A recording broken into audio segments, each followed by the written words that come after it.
The thing that's going against us, especially if we're living life blind and drinking soda and having just sandwiches and French fries and not moving, is as our metabolism falls into this so-called insulin resistant or metabolically dysfunctional category, we naturally become more catabolic. Our muscle becomes compromised. And part of that is because our baseline level of inflammation tends to increase. And so it's even more important for people who have insulin resistance or some excess body fat to be much more intentional about the amount of protein they eat, but also resistance training, because their body is naturally prone to start to break down both their bone and their muscle tissue. If you exercise, you don't need to fast as much. There's more research supporting exercise as a tool to enhance what everyone is trying to achieve with fasting, known as the process of autophagy. It's more powerful than fasting. And I can say that with confidence based upon human clinical studies. I think the best thing associated with exercise is it just makes your mood so much better, right? And then you make better health decisions. Mike, believe it or not, it's been over 2 years since we last chatted. Time just flies by and continues to over the years. It's always good to see you. Likewise, Jesse. I'm curious, just to kick things off here, have you had any major changes diet and lifestyle wise since we last chatted? Great question. A few things I would say. I got really into low carb and keto for many years, and I still eat that way. But my daughter is now she does a lot of endurance athletics. She's a nationally ranked track athlete and cross country athlete. So adding more diversity. I mean, she has been low carb and keto for most of her life. We'll have fruit, fermented veggies, things like that, but was really grain free for a while. And I got into making sourdough. And so we do a lot of fermenting around here with making our own fermented potatoes and potato chips and kimchi and sauerkraut and things like that. And got into the research on sourdough, was inspired by a friend of mine, Bill Schindler, who has a great book I would strongly recommend for people. It's called Eat Like a Human. And in that book, he describes how, and he has a restaurant, I think it's called Modern Ancestral Kitchen, something to that effect, out in the Baltimore area. And so we've been making a lot of sourdough bread, sourdough pancakes, sourdough crackers and things. And it's a great way to get her enough carbohydrates for, the 10, 12 hours a week that she's doing from a training perspective. So I guess that would be, from a diet standpoint, would be the only thing that has really changed. But again, when I will have sourdough bread or pancakes, it's usually on days where I'm particularly physically active, whether doing, garden work, CrossFit style, high intensity interval training, or doing backpacking and things like that. But having a little bit more seasonally available carbohydrates would be probably the only major thing that I have changed in the last 2 years. And it sounds like the main reason for that is performance and allowing those in on days when you're more physically active. How much of it is to the fact that they're fermented foods and that whole aspect for the microbiome, or is it just for performance? Yeah, Jesse, great question. I think it's both. I'm not trying to endorse or promote anyone to all of a sudden start eating a lot more bread than they've historically eaten, but I do think there is a phenotypic difference between bread that or any bakery goods that you buy at this grocery store that has been leavened with baker's yeast. And I think maybe we can go into the history here. I'll just kind of explain the differences shortly. And then versus what we're doing with, 24-hour fermented sourdough. So, when it was sometime in the mid or early 1900s when Saccharomyces cerevisiae and baker's yeast was discovered.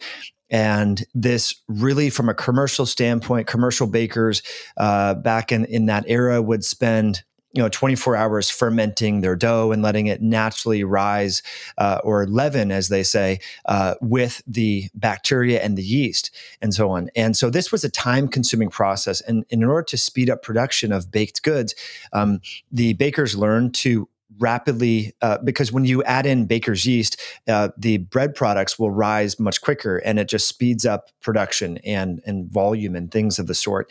And so there has been a huge shift away from baked goods being naturally leavened with the bacteria and the fermentation products that historically humans, we've been eating bread and grains for thousands of years. It's estimated that sourdough grains as well as sourdough like products from whether it's buckwheat, legumes, lentils, all of these things traditionally were fermented because, as you know, and your listeners likely know, a lot of plant compounds have anti-nutrients that not only prevent us from not having optimal digestion of the grains or the legumes or lentils, but they bind up some of the health-promoting minerals like zinc, magnesium, and inositol.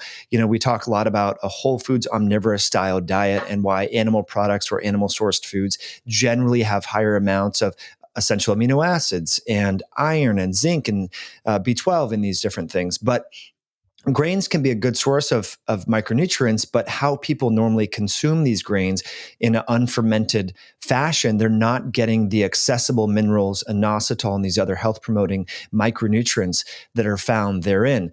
But here comes sourdough and the fermentation process. The microbes, both the probiotic yeast as well as the probiotic bacteria, are helping to break down the phytic acid and the enzymatic inhibitors that prevent us from optimally absorbing these health promoting minerals. They're also reducing the glycemic index because through the fermentation process, they're helping to metabolize some of these fermentable carbohydrates that would give people gastrointestinal symptoms when they would consume, say, commercial bread. So it becomes both a low FODMAP food as well as a low glycemic index food. And so that's what's really different. You hear all the time. I mean, I remember as early as 2006, clients that I would work with doing nutrition coaching would say, when I went to Italy or when I went to France, I had the bread at dinner and I had no issues with, my gastrointestinal issues. I didn't get a flare up with my allergies or my autoimmunity that I normally would experience had I had the bread at a restaurant here in the US. And I thought, well, that's probably the reduced stress linked with vacationing or something of the effect. But it turns out that in many parts of Europe, they still naturally leaven baked goods, including bread, using the sourdough methods and fermenting the grains for 14 to 24 hours before preparing them. So it's just different physiologically. And to your point, Jesse, we are getting much higher concentrations of probiotic bacteria. They probably die during the cooking process, but you're still getting their DNA and other signaling molecules that could have health promoting effects within the gastrointestinal tract. And I think more importantly, it's a low glycemic index food and a low FODMAP food. So there's a lot of different benefits, especially for people that are okay having a moderate carbohydrate diet.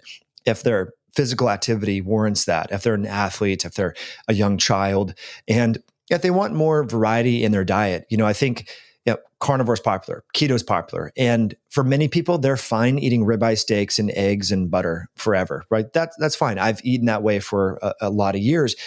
But I've had a lot of clients who just get bored and want more diversity in their diet and want to include more omnivorous whole foods in their diet. And I think using naturally leavened bread via the sourdough process could be another way to increase dietary diversity, food diversity, and have a low glycemic index food group that also includes health promoting minerals. Because what many people do in our space is they go on gluten-free type foods.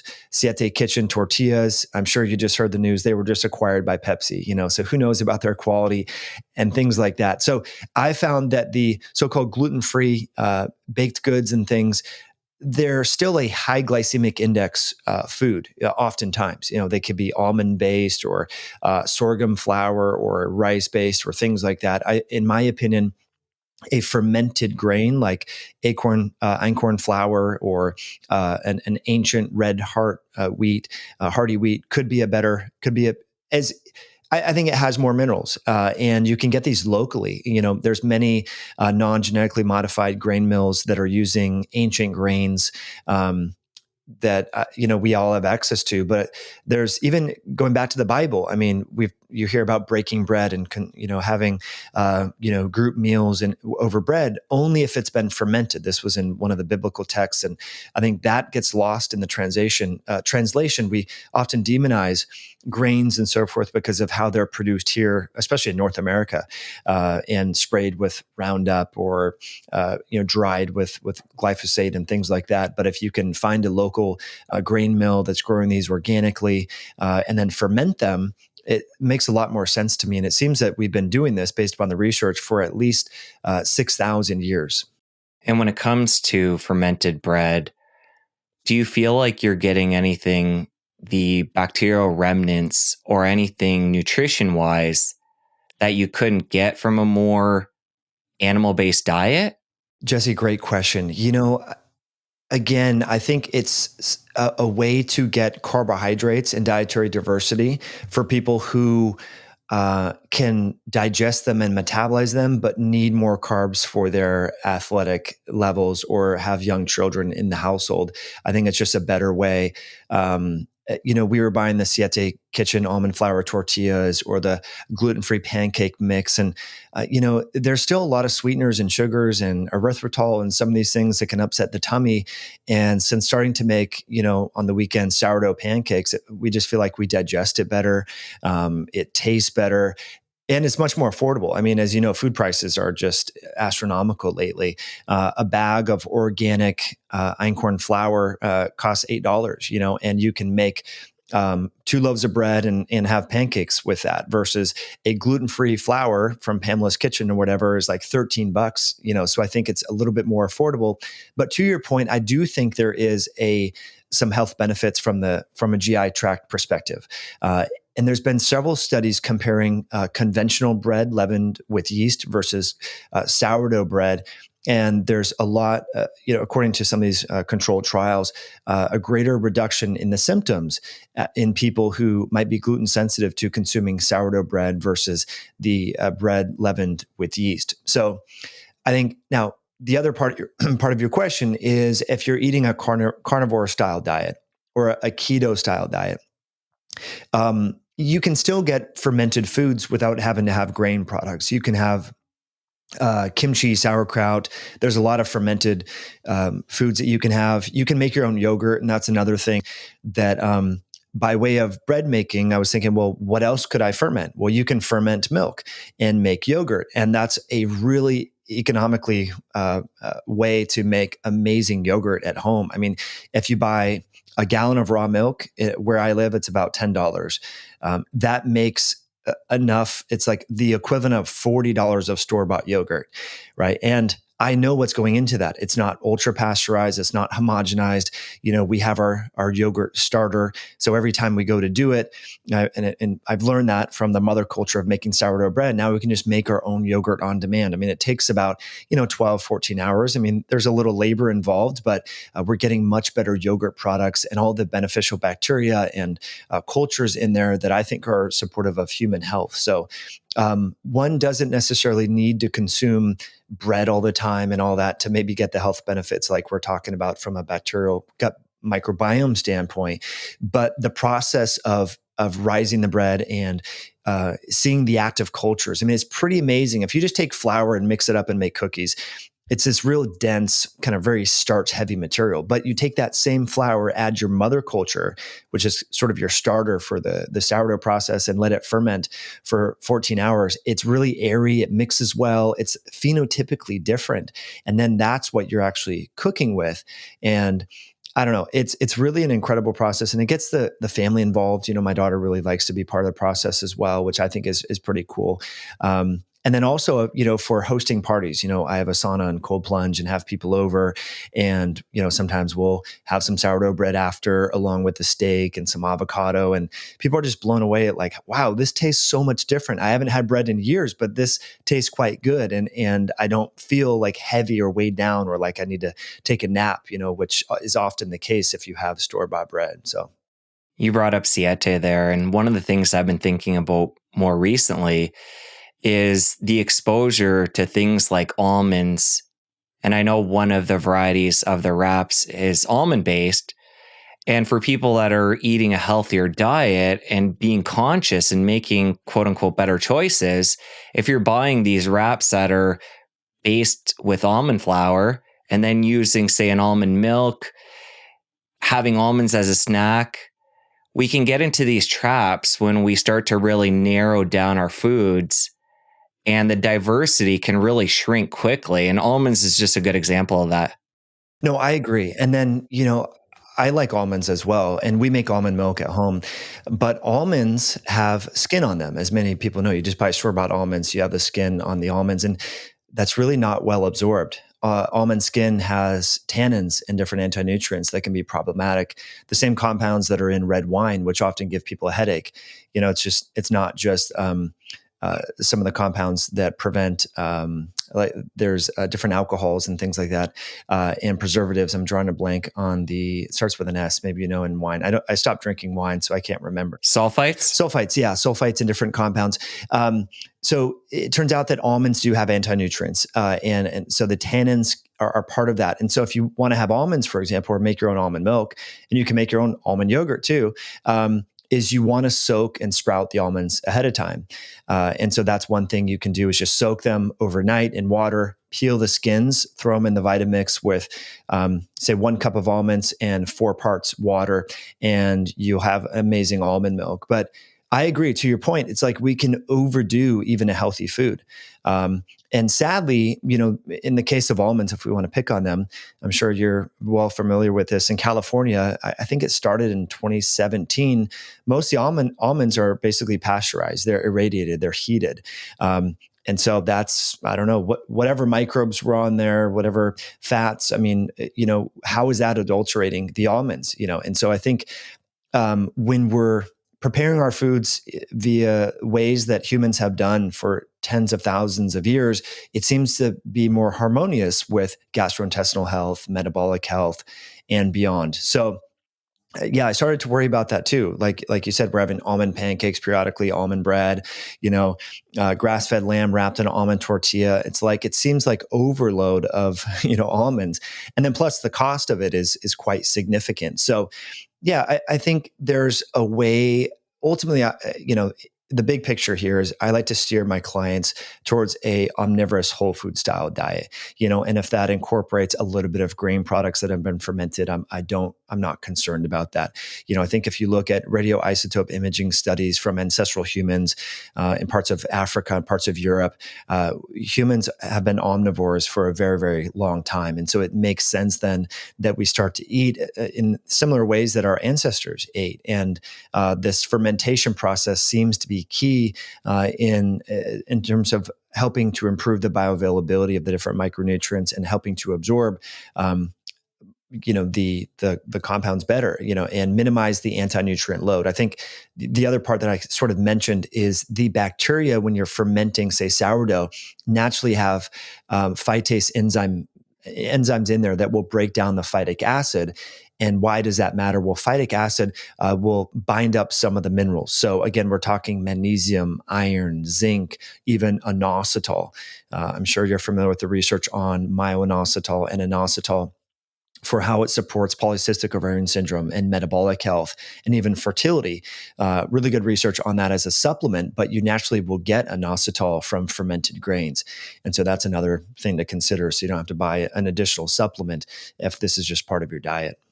A common thread forming throughout the conversation so far is this food processing piece. You brought up Bill Schindler and you talked about fermentation, and it's just been intertwined throughout the conversation. And this is a whole layer for people that I really want them to grasp, where it's not like we can just say these foods are good, these foods are bad. If the food is in the category of being something that can be healthful, there may still be processing, especially when it comes to plants, to make that from a toxic or neutral food into a healthy food. And I love Bill. Bill's somebody I recently got turned on to and interviewed him recently. It's not released yet, but I just love his work. And Mary Reddick's another one, talking about the ancestral past and bringing that into the modern world in a way that still isn't pushing away modern technology and the way things are, but bringing the past in and intertwining them in a healthy way. I agree 100% with that, Jesse. And if we just travel and see how people are living in other cultures, you go to Europe, you go to other parts of the world, you don't see the obesity, you don't see the diabetes, you don't see all these chronic conditions that you see here. Yet they're eating foods that in the West we consider sort of unhealthy. Like, you go to Europe and people are having bread, people are having pasta, but they don't have type 2 diabetes and obesity and early onset cancer at the same rates that we do. Autism is not as prevalent in these countries. And so, but they're consuming these products that are made in the way that humans have been eating them for a very long time. And so I think it's easy to villainize whole groups of food and say, well, see, it's the carbohydrates, or see, it's the seed, whatever. We can talk about seed oils later. I think there is some actual pretty compelling evidence to suggest that we should not be consuming these compounds. But we need to get back to the basics. And I think part of that confusion with what is an unhealthy versus healthy food is we make these associations from historical consumption of commercially prepared versions of these foods that we know to be unhealthy, like bread, like crackers, grain cereal products. These are they're leavened with yeast. They're subjected to high heat. There's other nutrients or anti-nutrients or stabilizers in there, antimicrobial compounds. Because when you make sourdough bread, it lasts a lot longer. It doesn't get moldy like store-bought bread does. Now, you might be saying, well, why is that? It doesn't have the same, anti-nutrients and other antimicrobial compounds in there that probably affect our microbiome in a negative way. It's because it naturally has health-promoting bacteria that prevent the growth of yeast. But it turns out if you're a food company and you want to sell this, to Safeway or these, Kroger, good luck trying to sell sourdough bread, because it's going to be shipped on a truck multiple states away. It's going to sit on the shelf. By the time the consumer gets it, if you don't have the antimicrobial compounds and other anti-nutrient, compounds in there, it's probably going to be moldy or hard, at that point. So just getting closer to our food. And Sally Fallon has talked a lot about this in her book, Nourishing Traditions.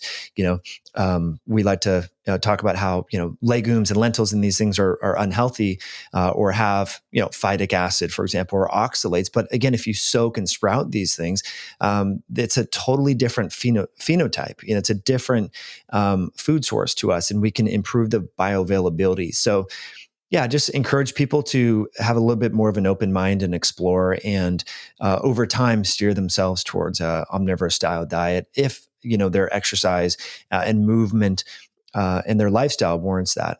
A specific challenge of modern life right now is the fact that we have access to the full array of foods at all times throughout the whole year. And when it comes to things like plant toxins, we could use specifically oxalates. In the past, we may have had access to those for a short period of time throughout the year, and then our body could clear them before that season came around again. And now with the modern grocery store, the way it's set up, you can go get organic and make a healthy, quote unquote, choice, spinach, and have that salad every day, and then put some of that in your smoothie, and you continue to compound the effects of some of these toxins when we don't have the seasonality like we would have. It's a really good point. I know this seasonality thing is something I've been brewing over mentally for a lot of years after gardening, getting into gardening back in 2015. And like you said, spinach, the reason why it's available 24/7 is we now have grow houses everywhere, or it's imported from Latin America. So you take a food that ordinarily you might have during the spring and late fall, spinach is going to bolt in the summer and the hot summer months, right? And during the summer months, you would have berries, you would have other fruits, melons, for example, or depending upon where you live. And I can't help but wonder, and I think there's some pretty good evidence to suggest that our microbiome also adapts to the seasons. It sort of makes sense. Hormonally, if we just look at testosterone, for example, in men, there's a predictable and significant rise in testosterone during the during the summer months. And the inverse is true for women. Women's testosterone starts to rise actually this time, during the fall, and peaks in the winter time. So, and animals do this as well. There's been several studies on hibernating bears to show that their microbiome changes during the fall and then during hibernation. And so we adapt to our environments. And I think that is a really important point that we can't talk about enough, although it's not really sexy to talk about the seasonally available diet, but it certainly makes a lot of sense, doesn't it? If you're struggling to lose body weight, and you look at your diet and you're consuming your healthy blueberry, mango, kale smoothie every single day during fall, winter, spring, and summer, it's like, well, where are you getting that kale and those blueberries? I mean, I have 7 blueberry plants. They peak, July, August, and then they're gone. I mean, we freeze them and use them, but we're normally not, having berries all of the time. And so I think, because something is categorized as healthy, we think it's healthy year round. And so as we go into fall and we go into winter, when people would likely be consuming this or listen to our conversation, it makes a little more sense to have bone broth and stews and, fatty red meat and cheese products. You go to parts of France and Switzerland, fondue and different cheese. That's when it was consumed really during the cold winter months, because it's very calorie dense and warm and filling. And so that to me makes a ton of sense, right? But if you were to have fondue year round, especially during the summer, I mean, it naturally doesn't feel well. I mean, imagine it's 100 degrees out or 25 Celsius and you're on your porch and enjoying the summer. I mean, fondue doesn't sound very appealing in that context. In contrast, having, watermelon or mangoes or berries seems a lot more enticing. And so we naturally kind of know this, but I think people would be a lot healthier if they just consumed foods that could be grown locally in their environment. And that's kind of the qualm I have against a vegan style diet year round. During the winter months, if you live, you're north in Ontario, if you live in Michigan, North Dakota, Montana, Washington State, where I live, there's no vegetables that are growing. I mean, I've even tried to grow them, made a little hop house in my backyard. Kale is surprisingly resilient. I mean, kale will live through friggin' anything, even snow. I mean, it's really tough. But that makes me wonder, like, well, should we be fermenting or preparing kale? I mean, the raw vegans in the early 2000s would recommend massaging kale with lemon juice prior to consuming it. And so I think, again, this is sort of this intuitive process. They knew that the kale was really quite tough. And so a lot of people, when we get these recommendations from our institutions and governments and so forth, or medical bodies, I was just reading about the dietary guidelines and what physicians are saying. Dairy is off the list. They're recommending low carb diets are not supposedly heart healthy, but a plant-based diet is super heart healthy, according to these so-called experts, which needless to say are heavily conflicted. Nina Teicholz did an analysis looking at the dietary guidelines committee from 2020. 19 of the 20 committee members, again, that are telling 330 million people in America what to eat.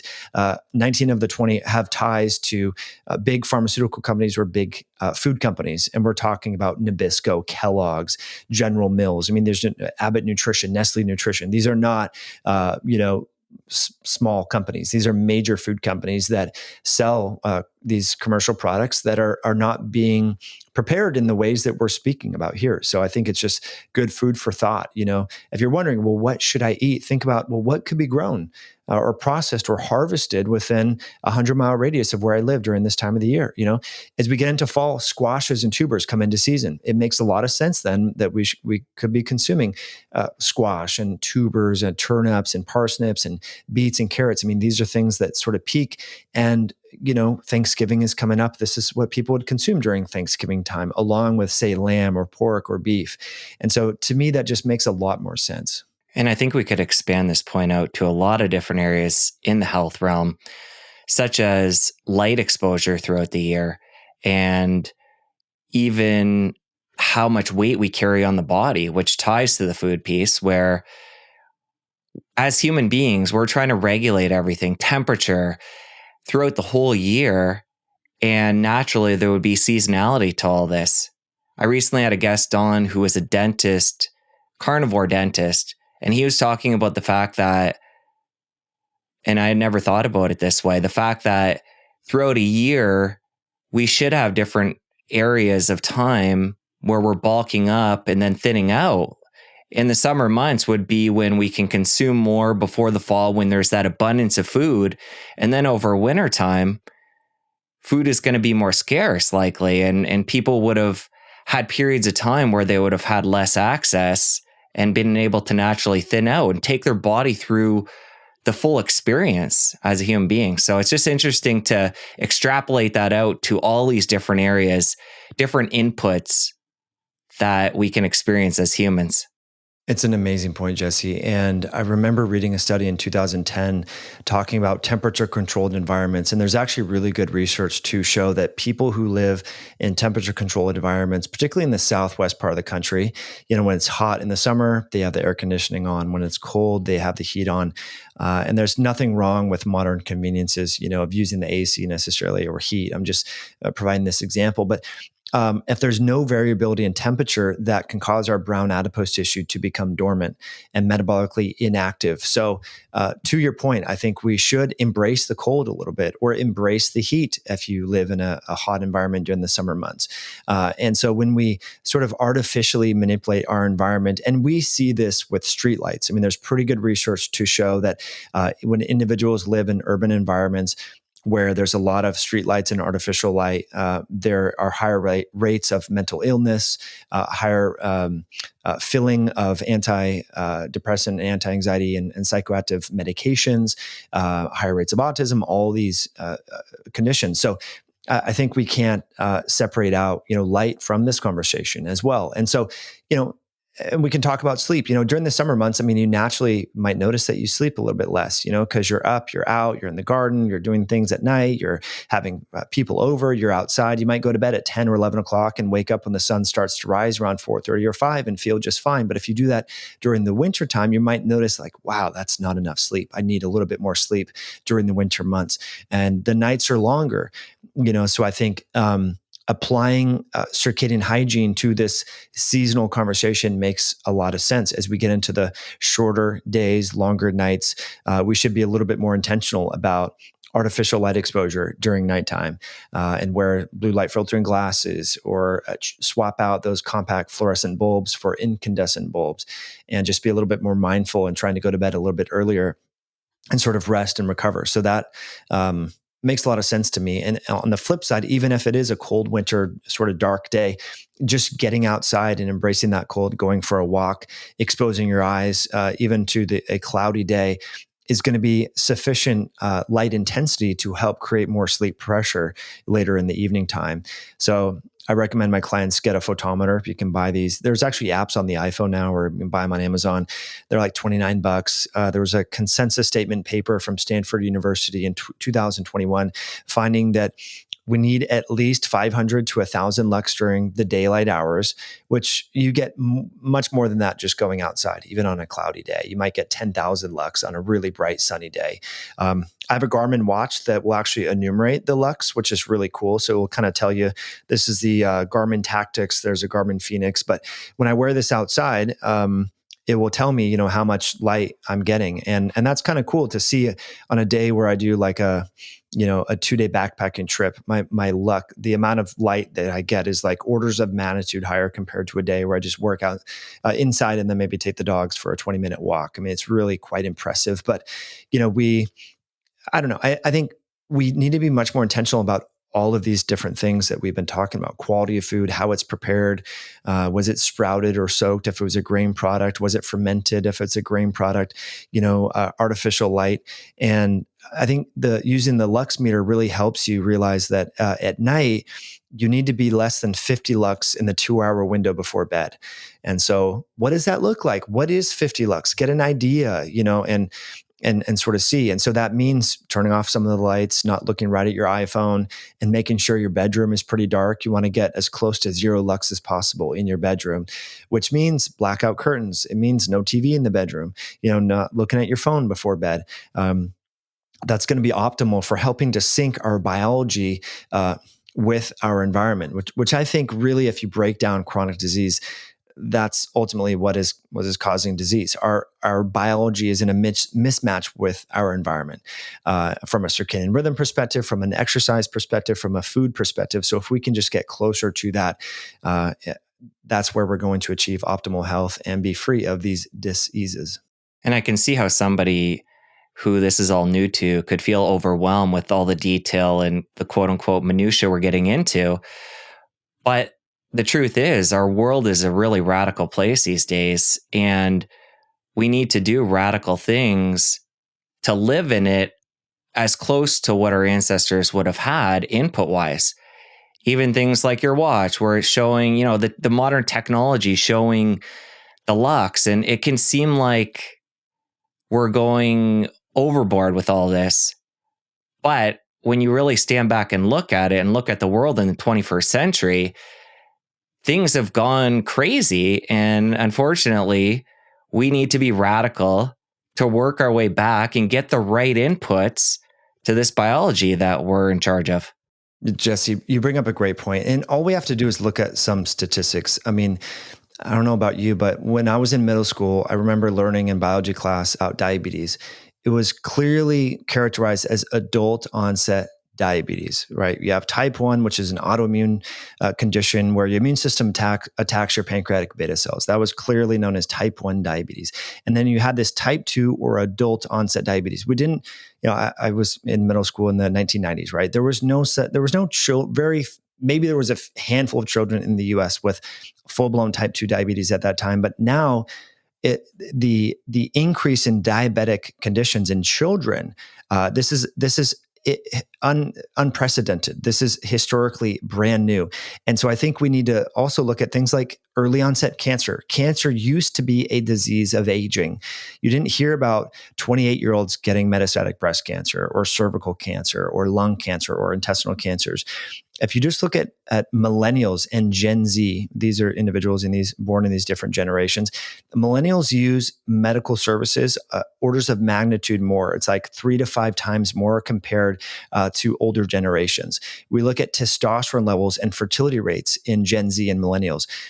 Really low testosterone, low sperm count, and much lower fertility rates. And these are people that should be in their peak hormonal vital years as well as peak fertile years, yet many people need reproductive assistance. So we need to realize that we are living in a mismatch with our environment. And so, you can sort of say, well, that's too complicated. This is esoteric. This is way too much work. I just want to go to the grocery store and get a sandwich and a soda and call it good and not worry about my health. Well, sadly, we've seen the ramifications of living that sort of life. And again, we see these conditions that historically only impacted older people, low testosterone, mental health issues, deaths of despair, suicide rates, the amount of people that are needing psychoactive medications. Children now are on amphetamines at earlier and earlier ages with Ritalin and Adderall and other conditions. I mean, we've seen the consequences of this.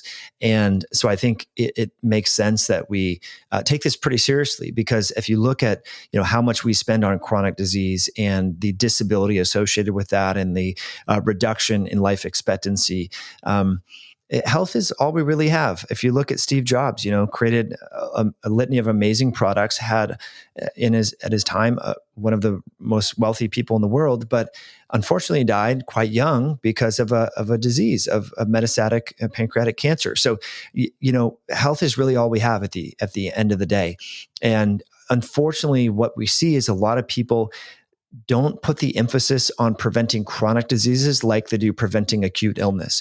You go to the grocery store and you see people with Doritos and Pop-Tarts and soda in their shopping cart, but they might have hand sanitizer on their backpack or wear a face mask because they're concerned about not getting sick. But we don't make the association with consuming ultra-processed foods, making not only compromising our immune system, which can make us more acutely ill, but compromising our long-term health by how it affects metabolic health and obesity and the microbiome and beyond. So I just wish that more people would recognize this sooner and not wait until they're on 4 or 5 medications and need to get hip replacements and knee replacements from their metabolic-induced osteoarthritis.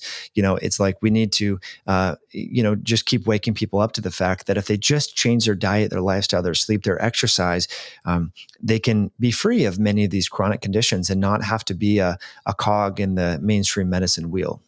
And part of the good news in all of this, and I like where you've taken the conversation, is the fact that there is a common root cause to most of the chronic disease out there.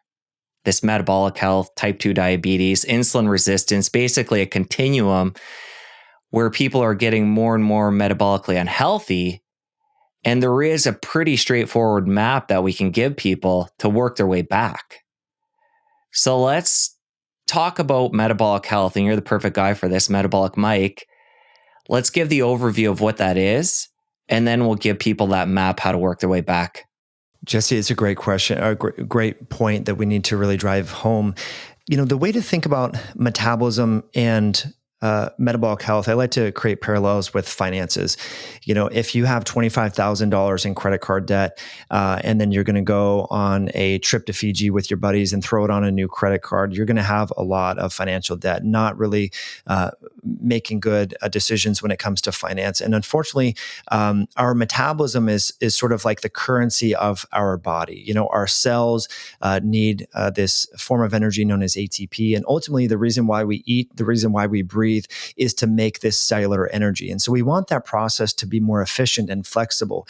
In certain situations, we might need glucose if we're going to go sprint, or our kid is running into the street and there's a bus coming. We need that glucose. That's that quick fuel. Very efficient for explosive movements, for high stress situations. But when you and I are having a conversation like this, our brain is, our neurons and our prefrontal cortex is helping us think and listen and absorb this information, most likely burning fats for fuel, because we're not in a high intensity exercise type situation. Well, as we gain more body fat, as we become more sedentary and we don't move as much, our body is not able to flexibly go back and forth between fats and carbohydrates for fuel. We get sort of stuck, pigeonholed in burning glucose for fuel. And that process in and of itself becomes even more compromised as we get more and more insulin resistant. And so, again, this is the currency of our body, just like finances are the currency of our life, right? We need money to travel and go on vacation. Well, it turns out that a lot of people have metabolic debt, just like a lot of people have credit card debt. And the way that we can sort of unravel this to help our body become more metabolically flexible and metabolically healthy are just the steps that we've been talking about. And I like to emphasize exercise.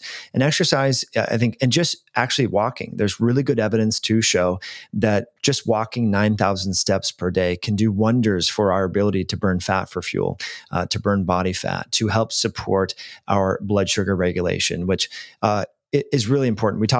We hear from our healthcare practitioners about the harms of high LDL cholesterol, the so-called bad cholesterol, and how that causes, in an oversimplified model, our arteries to become clogged like a pipe, in our kitchen, for example, if you pour baking grease down the pipe. Well, cardiovascular disease development and atherosclerosis is much more complicated than that. In fact, having a high glycemic index meal in a post-meal window causes constriction of your coronary arteries to a much greater degree independently of your blood cholesterol. So the best thing you can do for your cardiovascular system health is actually to have better blood sugar regulation. And going back to exercise, one of the best ways to lower your blood sugar, even if you do have a moderately high carbohydrate diet, is to exercise.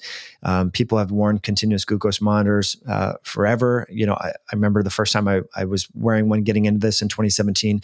I was curious, and I've been keto for about 3 years. I went to a vegan restaurant. And I said, we've never been here before. This was a very popular restaurant in Seattle. And I said, look, and I filmed the whole thing. I had my glucose was hovering at like 80 milligrams per deciliter in the healthy range. Had the meal, we had pizza, they had bread. They recommend this, vegan pasta. My glucose went from 80 milligrams per deciliter to up to 180 milligrams per deciliter.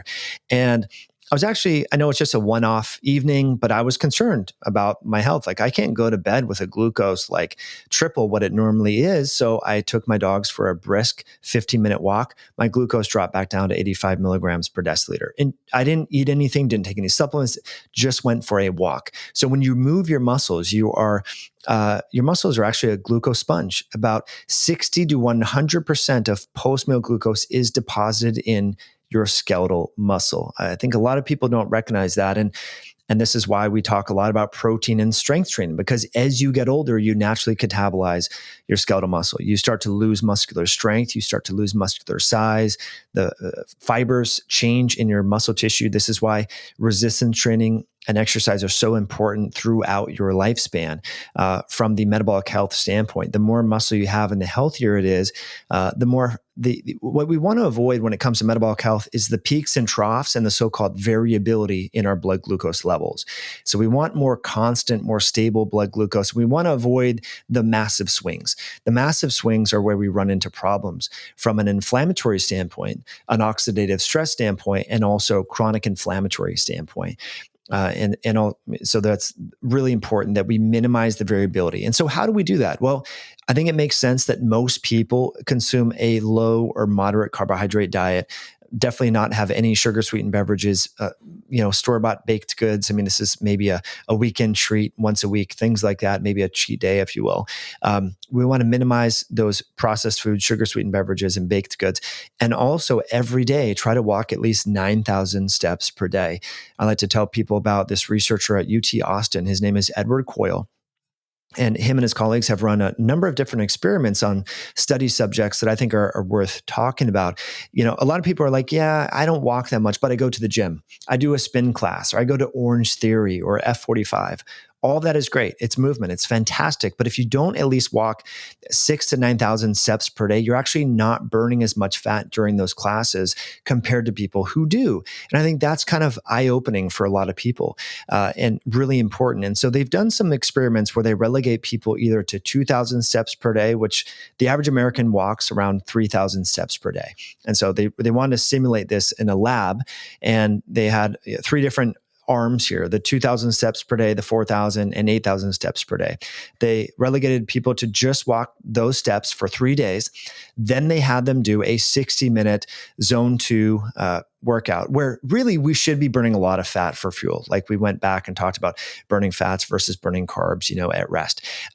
But it turns out that the people that only walked 2,000 steps per day did not burn appreciable amounts of body fat during the 60-minute structured exercise session. So again, just think about this. You're spending this time with meal prep. You're trying to lose weight, trying to get into that, smaller pant size or improve your metabolic health. And you're just going to the gym, but you're pretty sedentary for most of the day. That workout is not going to be as efficient if you don't also walk throughout the day and have a few exercise snacks.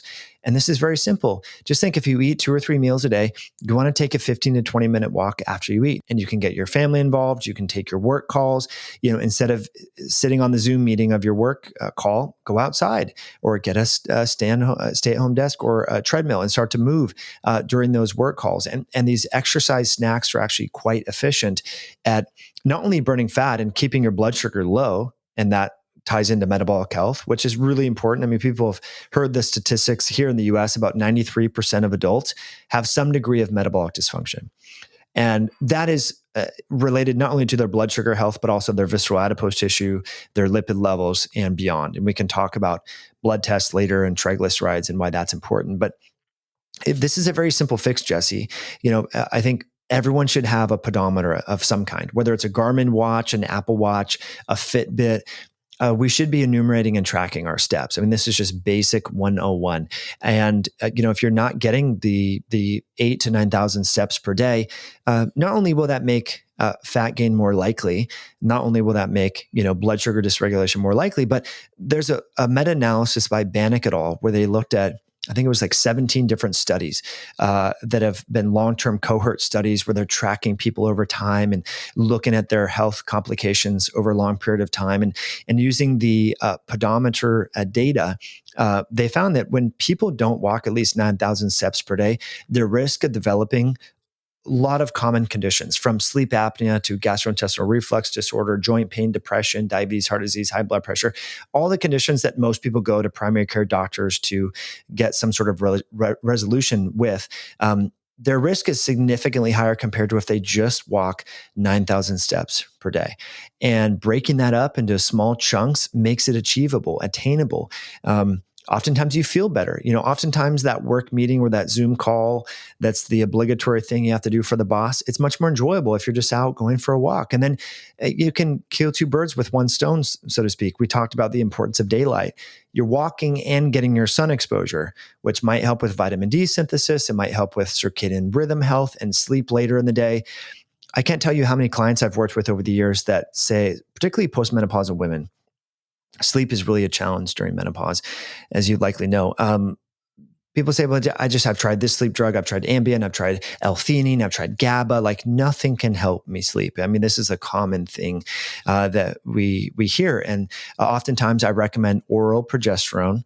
As you know, when you go through menopause, hormone shifts and so forth, and progesterone tends to decline. And oral progesterone is converted to allopregnanolone, which helps with sleep, but also just getting out during the day and walking. Many of these people don't see the light of day. They get up, they go on the bus or the train or they're in their car, go to the office, come home. They might go to a spin class or go to the gym, and then they have dinner and then they watch TV and go to bed. And that's just not enough sunlight to create the sleep pressure for our body's ability to have a good, restful sleep. And I think that's just something that a piece of low hanging fruit that can really help a lot of people. So, trying to, even if you work in a corporate building, I know a lot of people in tech, whether it's Amazon, Facebook Marketplace, Google, all that, are now going back to the office. I was sat next on an airplane just last week with a lady who was saying that everyone in Amazon is freaking out. They're going back to 5 days a week. It was like 1 day a week, then 3 days a week. And so she thinks that all the tech companies and many other companies are going to go back to 5 days a week. And so just structure, put on your phone, like 10:30, 12:30, 3 o'clock, go for a 10-minute walk. I'm sure your supervisor, project manager would allow you to do that. There's a lot of health benefits. You'll be more focused during your afternoon work sessions, and it will help create that sleep pressure. And you'll probably burn more fat at your structured exercise session when you do that, either before work or after work. And what about other hacks in that realm? Things people can do around meals to help regulate blood glucose? Yeah, I mean, there's a few things. I mean, I've been tinkering around with cold immersion therapy. Taking a cold plunge before dinner is a great way to just drop that glucose. I mean, it's actually quite profound. And mechanistically, I'm not sure, honestly, Jesse, what's going on with that, because it sort of makes sense. When you get cold, you increase. It's a hormetic stressor. You're going to increase your norepinephrine and your epinephrine, your adrenaline and noradrenaline, respectively. So it seems like, gosh, that would increase glucose, because normally these so-called stress hormones increase glucose, but you find that it drops your blood glucose. And it probably does that by activating brown adipose tissue. It turns out that your brown fat is very metabolically active. And cold immersion therapy is a mitochondrial therapy. So when we talk about metabolic health, ultimately, this is a disease of the mitochondria. This is sort of the ATM, if you will, of our metabolism. Our mitochondria is where currency is sort of converted into the usable form of energy that our body needs, our cells need, known as ATP. And so our mitochondria is really important there. Mitochondrial dysfunction is linked with cancer, linked with dementia, linked with Parkinson's, linked with obesity, diabetes, all this. So cold therapy could be something else that people can do. Just doing a set of push-ups. Sometimes in an airport or something, you have a quick layover and you got to get on another plane, and you've already done your walk into the gate. You have 10 minutes before they start boarding. Just be that guy who just does, or that girl who does, 3 sets of 10 or 20 push-ups. I mean, that's a great way, just moving your muscles. It doesn't have to be walking. Walking is really great. I have a ski erg in my backyard in a covered pergola. If it's been a really busy workday, I'll just go out and do a 30-second sprint on the ski erg at like 500 watts, just really crank it out. And just that explosive movement is enough to not only help your brain feel better and move blood around, but also reduce your glucose and support insulin sensitivity. The enemy of our joints and our metabolism is being sedentary. A lot of people say, well, I have achy knees. I can't go for a run. I can't go for a hike. Being sedentary is why we have joint pain. Much of the osteoarthritic pain and dysfunction that is rampant now is not from overexercise. It's from underexercise. One of the worst things that you can do for your joints and your muscles, where I was going with this, bed rest is incredibly harmful for our metabolism. If you ask a type 1 diabetic that really knows how much insulin they need based upon how much food they're eating and so forth, if you take a type 1 diabetic and ask them, well, what happens if you do a road trip or you travel or you have a bad night's sleep? They need significantly more insulin to maintain that same glucose level, eating the same amount of food. And so it's really important to I found that my type 1 diabetic clients know metabolic health better than anyone. And I'm not suggesting that people go out and give themselves type 1 diabetes, but it is quite interesting when you talk with these people. They really realize the power of exercise the power of a good night's sleep and managing stress and recreational movement, because they can tell, because they're giving themselves insulin several times a day, and they need significantly more insulin when they're just sedentary. They don't move. So important stuff. When it comes to that muscle piece, to me, it sounds like there's two different areas that we want to understand when it comes to that. One is using our muscles to burn up energy within them. And then two is to, over time, put on muscle mass to become more metabolically healthy and have more volume there as a storage mechanism. Do I have that right? That's my school of thought. That's the way that I think about it. And I think that's important, Jesse, too. And as we talk about, I want to get into some more details there, but the thing that's going against us, especially if we're living life blind and drinking soda and having just sandwiches and French fries and not moving, is as our metabolism falls into this so-called insulin resistant or metabolically dysfunctional category, we naturally become more catabolic. Our muscle becomes compromised. And part of that is because our baseline level of inflammation tends to increase. And one of the earliest inflammatory cytokines that we now recognize to be elevated in people who are insulin resistant or overweight or have autoimmunity is called TNF alpha. It turns out that TNF alpha used to be called cachectin because it was responsible for inducing cachexia. So when you are inflamed, you're in a state of cachexia, which translates into breaking down muscle tissue, along with other tissues in the body, bone as well. And so it's even more important for people who have insulin resistance or a little bit of obesity, some excess body fat and so forth, to be much more intentional about the amount of protein they eat, but also resistance training, because their body is naturally prone to start to break down both their bone and their muscle tissue. And they're more susceptible to gaining body fat. It's like this triad: increase fat gain, reduce bone mass, bone mineral density, and reduce muscle tissue. And so this is why we see so much chronic disease. When you go to the doctors, if you ever have to go to a hospital, right, you see elderly people oftentimes with enlarged abdomens, belly fat, not enough strength, and weak bones. And then that leads to disability and really reduced quality of life. And many of these people, they need caregivers to help them go to the bathroom, to feed themselves and so forth. They're so weak. And that's what we want to avoid. And so by supporting, as you mentioned, but by way of hypertrophy and resistance training, doing compound movements instead of isolated exercises. There's nothing wrong with a bicep curl or a hamstring extension or hamstring curl, leg extension. But when you do a compound movement like a squat, you activate over 200 muscles in your body. I mean, this is what research actually shows. When you do things like a pull-up, and a compound movement is moving two or more joints at the same time. So really simple. When you go to the gym, you're like, okay, I don't know what to do. Do I do the bicep curl, the tricep extension, leg extension? Just focus on moving two or more joints at the same time. And that is called a compound movement. So, instead of the bicep curl, you're doing a pull-up. Instead of the tricep extension, you're doing a push-up. You're doing a press, bench press, incline press. It could be barbell, it can be dumbbell, it can be a machine, but you want to be moving multiple joints at the same time. And that's going to help with bone mineral density, but also support the health of the muscle, like we've been talking about, signaling the muscle to stimulate muscle protein synthesis. And I mean, this also gets back to fasting. Many people talk about, well, I do this 36-hour fast, or I only eat every other day.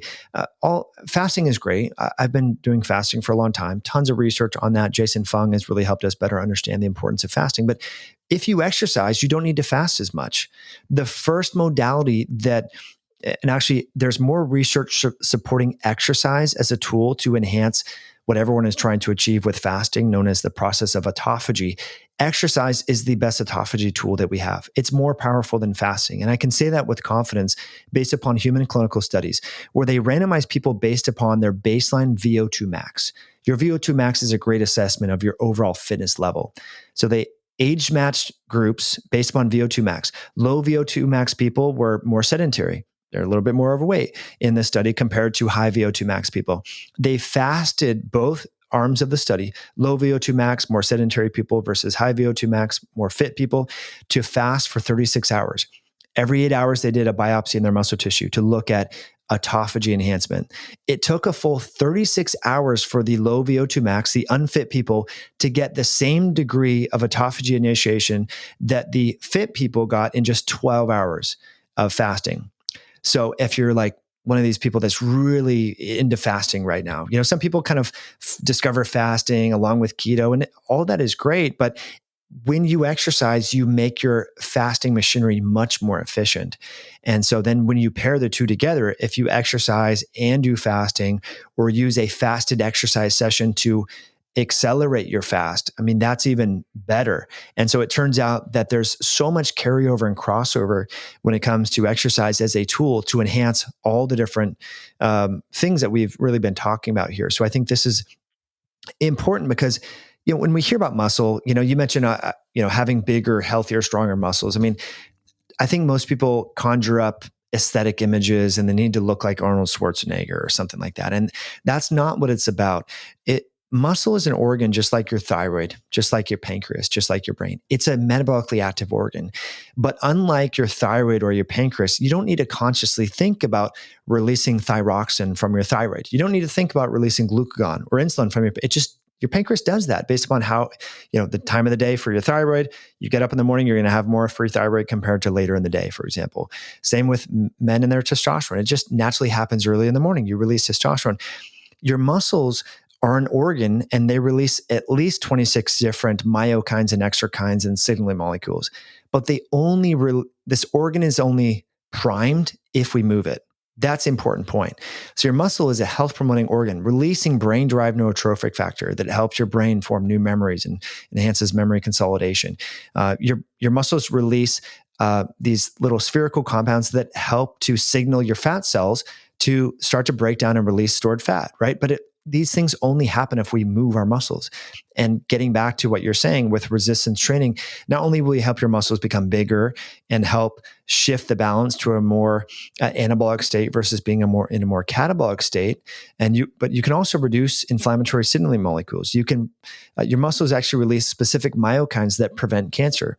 Right. But again, this only happens. Einstein once was famous for saying, nothing happens until something moves. Nothing happens in your muscle until you move it, you prime it. So I think that's a good way to reframe going to the gym instead of thinking, oh, I got to burn calories, or, oh, I got to lift weights.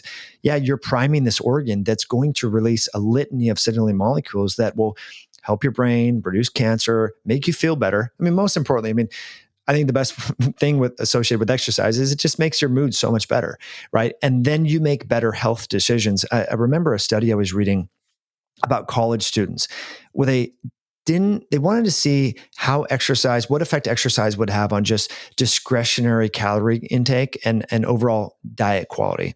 And they tracked these people and they just randomized one group to exercise in a structured format. It's like 4 days a week, going to the gym for 45 minutes. They gave them some rudimentary exercises to start doing, and then had a control group and didn't tell them to change their fitness levels.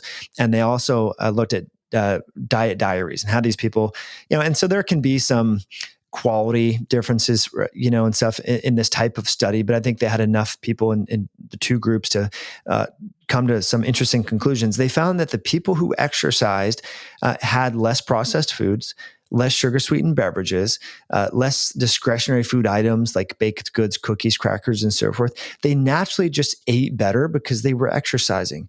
So this is one of these sort of keystone habits that can have so much carryover, because we've all worked with clients that are like, when I get home, I just have to have ice cream, or I have to hit the Carl's Jr. on my way home from work. If it's been a bad day, like my body just drives the car there. Like I can't control it. Well, if you went to the gym beforehand, you would be much less likely to hit up Carl's Jr.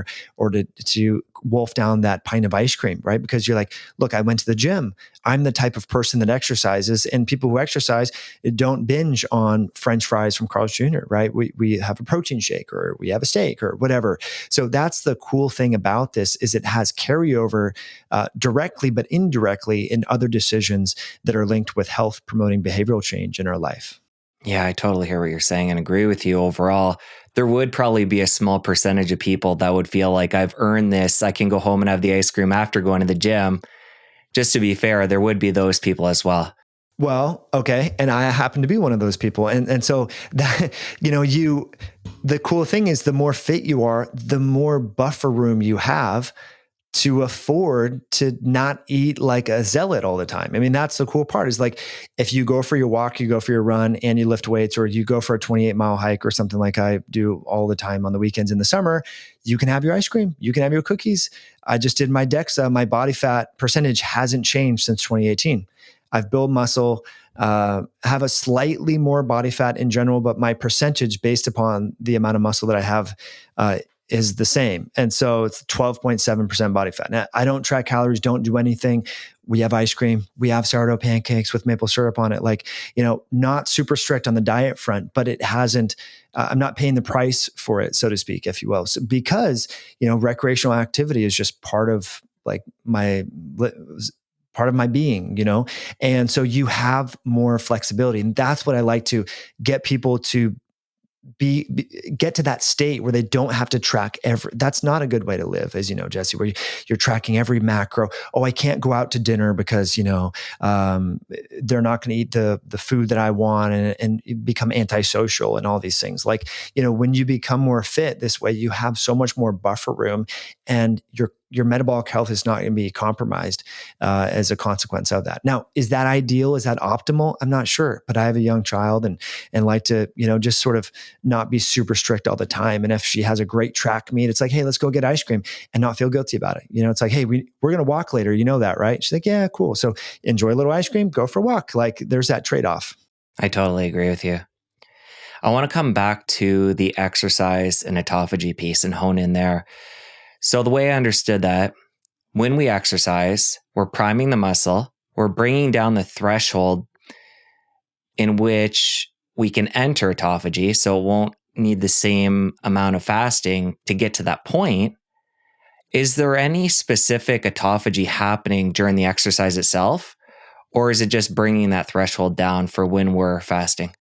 Jesse, this is such a great question. Yeah, I think what is based upon the research that I've dove into, I'm not a primary investigator in this field, but based upon the research that I've read, when we exercise, we are damaging our muscle tissue. Whether we're doing sprints, we're going for a long hike, we're doing F45 or Orange Theory, or we're doing push-ups or resistance training, we're damaging our muscle tissue. And the way that exercise, part of the signaling molecules and the adaptations that we get from exercise are in that rebuilding process in the post-exercise window. And it turns out that a key mediator in that rebuilding process is all of the pathways of autophagy. And so autophagy increases as a response to exercise. And so with that being said, there's an additional mechanism here, and that is a signaling molecule within our cells in our brain and our liver known as AMPK. This is a marker of cellular energy. To make it very simple, this is how the drug metformin works. It affects AMPK. This is how the dietary supplement known as berberine, which is one of my favorite natural products to support metabolic health, it's theorized to work on AMPK, among other mechanisms. When we exercise, we increase cellular AMPK in both our liver, skeletal muscle, probably in the heart tissue, maybe in the brain as well. And so AMPK, it turns out, is what initiates autophagy when we fast as well. So what happens when we start to fast? We have our last meal of the night. Let's say we eat dinner. We're doing a 16-8 eating window. Our feeding windows, whatever, 10 to 6 p.m. or something like that. We have dinner at 6 p.m. By 10, 11, 12, our glucose is dropping, our insulin is dropping, AMPK is going to start to increase.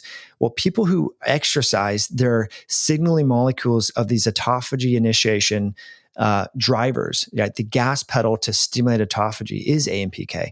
And so when we're regularly exercising, there's less cobwebs and rust on this machinery. It's just much more efficient. We're used to stimulating AMPK when we hop on the Concept 2 rower, or we hop on the ski erg, or we hit the assault bike, or we do a sprint. We're naturally affecting these intracellular switches, and that process just becomes more efficient on the cellular level. So that's part of it, but also I think the damage as well. So if you ever feel sore from a workout and you have that delayed onset muscle soreness, part of how your body's dealing with and repairing the muscle fibers, the myocytes themselves, and the sarcomere and so forth, is by way of autophagy. So it's part of just the signaling's better, but also the actual so-called cellular damage that is needed. And that's why intensity matters. I think this is what brings up a good point, Jesse, is like, so I sometimes see people that just go to the gym, they're on their phone and they're just kind of doing low intensity stuff. That's way better than sitting on the couch, but it might be insufficient to maximally stimulate this organ system that's so important, the musculoskeletal system. So we need to have a little bit of intensity. It needs to be hard. We often use in the personal training world relative perceived exertion, RPE. So an RPE 10 out of 10 would be like, you cannot go anymore. If you do 100 push-ups, you're going to have an RPE of 10 by the 70th push-up, let's just say, for example. And so we want to work between the 6 and 10 RPE range. So a 6 would be like, okay, I can barely have a conversation. It's like you're short of breath. It's hard enough, and you could probably do 3 or 4 more reps. We want to work in that realm of 6 to 10 RPE, not always at 10, not always at 6, kind of change based upon, consecutive workout sessions. Maybe last week you did 3 sets of 10 at RPE of 6. And then the next workout session a week later for say chest or legs, you could do 3 sets or 5 sets of 3, right? Where you're doing an RPE of 10 out of 10. So those 3 reps are like near maximal exertion, so just kind of varying a little bit. So you're hitting different muscle fibers. And I think this is another point when it comes to supporting the health of the brain. When you're especially doing new exercises, novel exercises, you're inducing a lot of different neuronal signaling pathways. And that's why there's a ton of research showing that people who exercise have much lower rates of cognitive decline, mild cognitive impairment, and Alzheimer's disease, because it turns out that, when you're exercising, you're stimulating the brain, just like when you learn a new language or play a piano. A lot of the early adaptations to exercise are cognitive based, are through the central nervous system and the nervous system itself. And so that's another reason to, I think, exercise and try new things throughout your life. I'm glad you brought it around to the intensity piece. That's where I was going next. So we've emphasized the importance of getting our steps in and walking, but when it comes to the autophagy piece, that's separate. We need to do higher intensity to get that benefit. Yeah, either higher intensity or higher volume. It turns out that high volume endurance athletics is a great way to stimulate autophagy as well. So recreational runners and triathletes and swimmers generally have, and this was actually a study that was done by folks in Sweden where they looked at the muscle tissue and the proteome and different types of protein signaling molecules and genes that are activated in athletes. They had a sedentary control group. They had a endurance athletic group that had at least 15 years of training. And this was both men and women. And then they had a group that had 15 years of resistance training. And so, we're basically comparing like marathon runners to like strength athletes. And actually what they found is that the endurance athletes had, it was like 690 different genes and proteins that were expressed in the muscle tissue and in the blood compared to sedentary controls. And about 90 or 95% of those genes and proteins were related to mitochondrial function. Also immune health. I mean, there was all sorts of different proteins, but a lot of it was mitochondrial based. So I thought that was interesting. And I want to say the strength athletes, it was closer to like 400 different genes and proteins compared to the sedentary control. So I don't know. I think a mix of both, the intensity with the strength training, but also finding a sport where you can do some zone 2 stuff. And this could be walking, this could be swimming, hiking, trekking with poles, cross-country skiing. I mean, something that you like to do and enjoy, that low intensity, but higher volume is actually quite good. It turns out. So that was interesting. Okay. Let's stick on autophagy. So we know fasting, we know exercise, those both stimulate it. Yeah. So there's a lot of excitement and fervor around spermidine, which is a compound found in grains, like we talked about earlier, maybe in sourdough bread. It's also found in mushrooms. There's NMN and NR and these niacin derivatives that have been really popular as of late. I'm less excited about those just because the human clinical trials are not that convincing, number one. And number two, they're very expensive. So that's something that I'm not a huge fan of, but it's out there. I think spermidine makes a lot of sense. But again, when we talk about the seasonally available diet and so forth, having mushrooms in the fall when they're available. Mushrooms, here I'm sure in Ontario as well, it starts raining in the fall. All of a sudden there's mushrooms everywhere. That's a great time of year to start consuming mushrooms. Do you have mushrooms on 4th of July? Maybe not, but it's hard to find mushrooms in the summer. There's morels in the June, but that's a different conversation. So spermidine is something to put on your radar. NMN, NR, NAD, again, super expensive. If you have unlimited financial resources, want to blow money on it, fine. But I think the best way to change NAD in your muscles is to do some combination of time-restricted feeding and also exercise. That's my opinion there. I'm excited about berberine because it's really affordable. We're talking $25-$30 a month. And berberine, I started tinkering with this, got really excited about the research in 2010 and started personally measuring berberine, its effectiveness when I got into intermittent fasting and wearing a continuous glucose monitor. And I was actually giving a talk in Winnipeg. I remember being on the airplane. I was wearing a continuous glucose monitor. I was about to miss my flight leaving Ontario to go to Winnipeg, and they didn't honor my TSA pre. I had to sit in this long line. My continuous glucose monitor started to climb up because stress is another acute thing that can raise your blood glucose. And I took some berberine and it dropped my glucose like a rock. And it stayed really, really low for about 6 hours. And I tested my ketones. And so when you take berberine, it can drop your glucose and increase ketones quite profoundly. And so I think that as an autophagy initiation supplement or mimicker makes a lot of sense, because how do we get autophagy to increase? Well, we have to have low insulin, low glucose, and high glucagon. And that's the same recipe that you need to have ketones increased as well. So I think we can use ketones as a biomarker, indirectly triangulate autophagy in our body. Some people might argue with me or things like that. We just don't have commercial tools to measure autophagy, really. But we know that if we're fasted, our glucose is going to drop, insulin's going to drop, glucagon will increase, and that will help to increase ketones and stimulate this process of autophagy. So berberine is really exciting for me. Most studies show that around 500 milligrams 2 to 3 times per day is pretty effective. I recommend people just try it with their last meal or empty stomach first thing in the morning to elongate their fast. There's urethrin A. I think a lot of people are excited about that. That helps to increase that intracellular switch that we mentioned earlier, known as AMPK. And that is, of course, increased with both exercise as well as fasting. I haven't taken urethrin A. I know it's out there. I don't know the cost. I like to recommend, because I do think people need vitamin D. They need to supplement with vitamin K. Most people are not getting enough zinc and magnesium. Based upon if people eat fish or not, I do recommend, especially if they want kids, omega-3 fats, really important. Running their omega-3 index through Omega Quant. This is a blood spot test you can do at home. Really important stuff.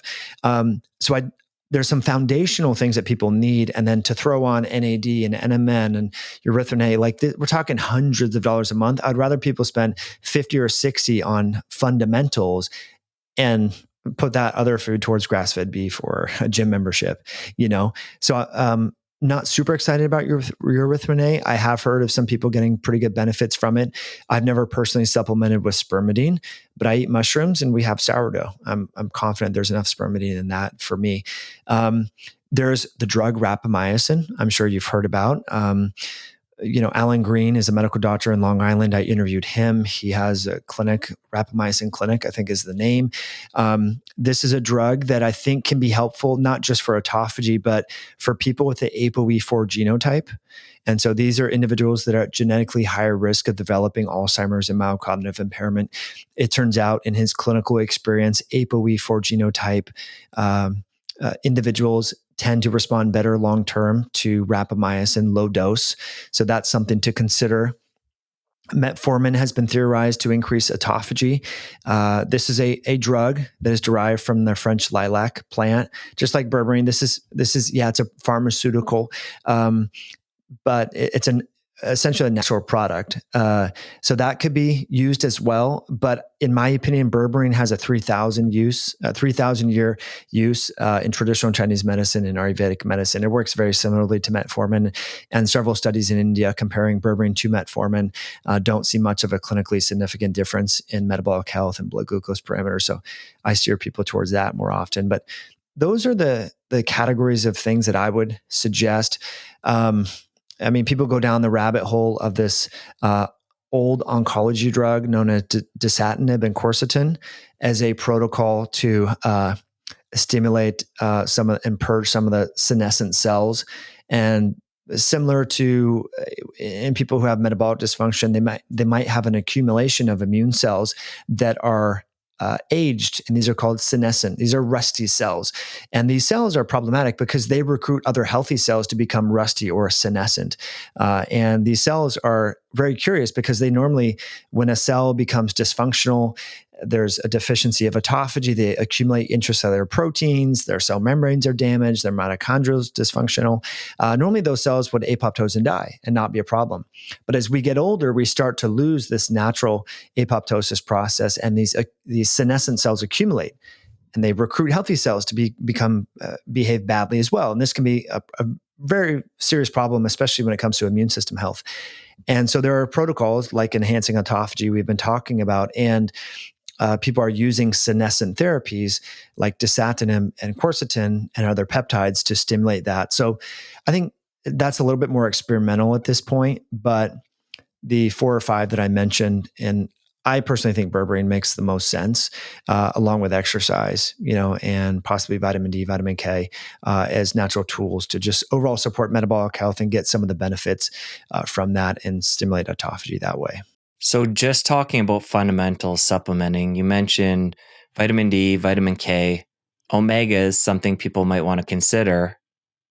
Any other supplements in that realm just to get our baseline with a healthy diet? Jesse, great question. It depends if someone where their protein is coming from as well. I'm a huge fan of creatine and have been for a long time. But if you're eating a lot of chicken or tilapia, you're not getting much creatine in your diet. The best source of creatine is going to be ruminant animals, red meat. And so for about a pound or per 250 grams, you're getting between 2.5 and 5 grams of creatine. And so creatine is important because it's involved in, we've been talking about basically mitochondrial health as well. Creatine is involved in the transfer of energy within the cells, to make it very simplified. It helps with cellular energy production. And in people who are deficient in creatine because they've been eating a vegan diet or having just chicken, as their primary protein source, or eggs. I love eggs and have chickens for the eggs. It's not a good source of creatine. So if you're not eating red meat, then you might want to supplement with creatine. If you're noticing that your workouts you're not getting a really good workout like you used to as you get older, people notice benefits with creatine. So creatine would be a basic one that I would recommend. I like the Creapure raw material from Germany. There's creatine monohydrate, and then there's a Creapure creatine monohydrate. I have a supplement business, so we've been testing a lot of these different things, and that just mixes much better, and people like the taste. So that's unique. I do think electrolytes are important, potassium, magnesium, and that's why I kind of clumped those together earlier, and zinc, especially if you go in the sauna or you sweat. You lose magnesium and zinc in your sweat along with sodium. So electrolytes can be helpful. Salting your food obviously is good. And then from that standpoint, like we mentioned, some of the basics there, also maybe considering inositol for people that have metabolic health issues. It's really impressive. And this is low cost. I like to recommend low cost things so I want people to focus on food, but inositol is really impressive for how it supports metabolic health and fertility. So people can consider that. As people get into their 40s and 50s, and especially postmenopausal women, the hormone DHEA and this is available over the counter. Unfortunately, you have to get a prescription in Australia, New Zealand, and Canada. But DHEA is it's a hormone, but it's not it's WADA approved, so the World Anti-Doping Agency. Like, you can take this if you're in sports. It's the precursor molecule to make both testosterone and estrogen. So it's really important for postmenopausal women if they're struggling with like gaining fat around the middle and low libido, vaginal dryness. DHEA is pretty impressive, as well as for men. Even men that I work with in their 30s that have low testosterone, they're taking HRT. We test their DHEA levels and it's in the tank. It's like, that should be optimized way before getting on testosterone because it's upstream to testosterone. So DHEA is something else to consider. And what I like about it, it's easy to test for. You just run your DHEA sulfate on your blood labs, next time you go to get your physical, and it's easy to support. And what's unique is studies have shown when you take DHEA at night, it helps to antagonize cortisol. So what happens as we get older, cortisol is the only hormone that doesn't decline with age. It's weird, right? Testosterone goes down, estrogen goes down, progesterone goes down, but cortisol keeps going up. And so we can help offset some of the problems with cortisol causing sleeplessness and cachexia by helping to rebalance the catabolic to anabolic state in the body. And DHEA is helpful for that. So you want to take that in the evening time, around dinner or before bed. A general rule of thumb for men, about 10 milligrams per decade of life. So if you're 40, you can start out with 30 or 40 milligrams.